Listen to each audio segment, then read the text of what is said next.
Think about this for a second. What if your fundamental rights were suddenly taken away? What if newspapers were banned from printing the truth and opposition leaders were thrown into jail in the middle of the night? Welcome back. I am your Sarthi Medha. Today we are going to dive into chapter 6 of your NCERT book, The Crisis of Democratic Order. We are going to talk about the darkest phase of Indian democracy, the 1975 emergency. So let's get started. To understand why the emergency happened, we have to look at the background.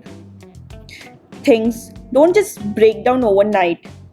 Let's look at the economic context. In the 1971 elections, Congress gave a slogan, Garibi Hatao, that is, remove poverty.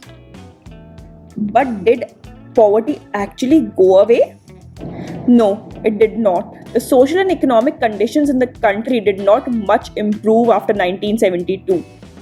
But why? Several disasters hit India all at once. First, the Bangladesh crisis put a heavy strain on Indian economy. About 8 million people crossed over the East Pakistan border into India, followed by a war with Pakistan. After the war, the US government stopped all aid to India. At the same time, oil prices skyrocketed in the international market. This led to something called inflation. Inflation means a general increase in the prices of everyday goods and a fall in the purchasing value of money. Here you can see how the prices of commodities increased by 23% in 1973 and 30% in 1974.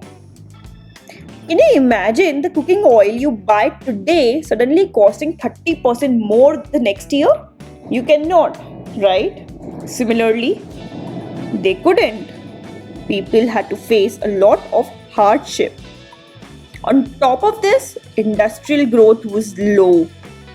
Unemployment was very high. To save money, the government even froze employees' salary. And as a final blow, the monsoons failed in 1972-73, causing agricultural productivity to drop and food grain output to decline by 8%. Are you able to understand this so far? Think about this. What would you do in such a situation if you were a common citizen? Facing high prices, no jobs, no food, you would probably protest, right? Let me know in the comments below. There was a general atmosphere of dissatisfaction among the common people. The public was frustrated and turned it in what we call a mass movement. A mass movement is when large number of people, students, workers, common citizens come together to protest against the government or demand a major social change. Let's look at two major states where this happened, Gujarat and Bihar. Both of these states were Congress-ruled states. In January 1974, students in Gujarat started an agitation against the rising price of food grains, cooking oil, and corruption. The protest became so intense that the president's rule was imposed. Then Morarji Desai, a prominent leader of Congress O and main rival to Indira Gandhi, announced an indefinite fast demanding fresh elections. Tell me in the comments below if you understand the difference between Congress O and Congress I. Under the intense pressure from the students here, elections were held and the Congress was defeated in Gujarat in 1975. Now let's jump to Bihar. In March 1974, students in Bihar came together to protest against the rising prices, unemployment and corruption.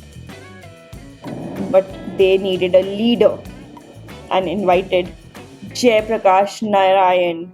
JP accepted, but on the condition that the movement must remain non-violent and must not limit itself to Bihar. He demanded the dismissal of the Bihar government and gave a famous call for total revolution, or the Sampoorna Kranti. People from all walks of life entered the movement. It was just not a protest of students anymore, it was a direct challenge to Indira Gandhi's authority. But now, things were about to get worse. Alongside JP's agitations, the employees of the railways called for a nationwide strike.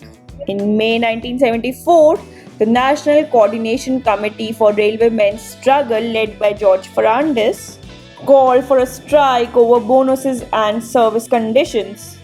The government refused to concede the demands, declared the strike illegal, and even deployed the Territorial Army to protect the railway tracks. The strike had to be called off after 20 days. We are seeing a severe political crisis developing here. A political crisis happens when there is deep instability in the government, widespread public anger, and the ruling party struggles to maintain control. Can you see how all these events, inflation, student protests, strikes, were piling up on top of each other? The final piece of this background puzzle was happening inside the courtrooms.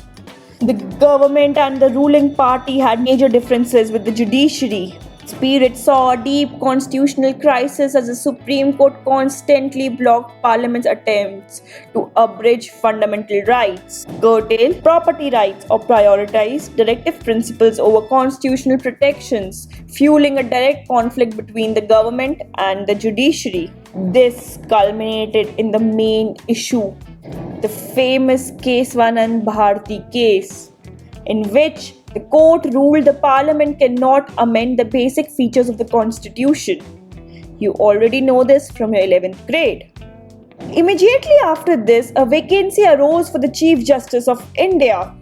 Instead of appointing the senior-most judge, the government set aside the seniority of 3 judges and appointed Justice A.N. Ray as the Chief Justice of India. This was highly controversial because the 3 bypass judges had previously given the rulings against the government. People close to the Prime Minister even started talking about the need for a committed judiciary, meaning judges who would be loyal to the ruling party.